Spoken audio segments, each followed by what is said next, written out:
Kattikkiro wa Buganda Charles Peter Mayiga asabye abaami b'amasaza obutateekawo okulwanagana mirimu gye bakola wabula bakolere wamu okussaawo enkulaakulana amasaza gabwe gasobole okuvaamu ensimbi eziyamba emirimu gy'okuzimba Obuganda. Buli baweereza ba Kabaka buli omu mu ntebe Kabaka gye yamuwa. Oli wa ssaza, oli mumyuka wa ssaza.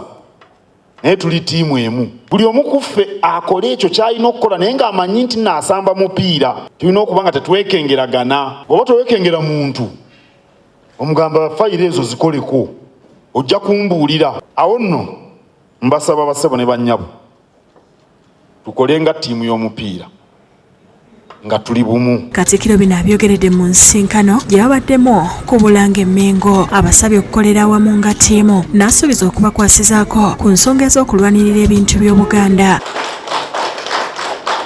Kabaka yatugambye tube bagumu. Omuganda agamba nti ekiri atabaala kyekira n'asigadde eka. Mulwanirire ebintu bya Kabaka mu masaza gammwe. Kyetusaana okwewala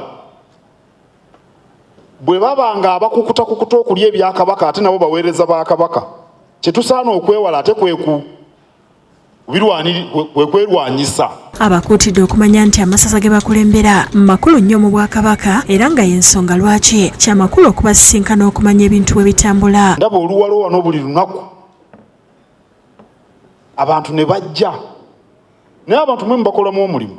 Mmwe mulambika abaamagombolola nabo ne batuuka ku bantu.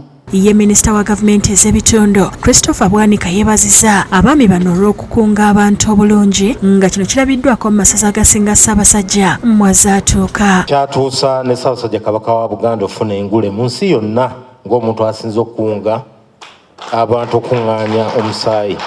Twenyumiririza nnyo mu baami ab'amasaza bano bakola n'okwagala. abaMasaza nabo batondedde Kattikkiro ne baminisita ebirabo okwebaza olw'emirimu gye bakolera Obuganda. Abaami okuva mu masaza ag'enjawulo bategeezezza nti ensinkano eno ebagasiza nnyo kuba buli lwe bakuŋŋaana babaako ne bye bayiga. Mu nsinkano eno ey'olwaleero tulabye nga bwe tuba tusitula Buganda eno ng'abaami ba Kabaka mu bitundu eby'enjawulo tetubisitulanga ssaza ku ssaza wabula tusitukira wamu ffenna. Tuteekeddwa buteekwa okuba nga naffe tukola ng'abantu okusobola okuba nga twesitula tujjeyo ekitiibwa kya Buganda. Naye nga ekikulu mu byo kwe kubeera nga tufunye bingi nnyo okugenda okuseesetuka okudda wansi okulaba nga tuteeka mu nkola eyo byatugambye. Ronald Kakooza yakusakidde eggulire lino.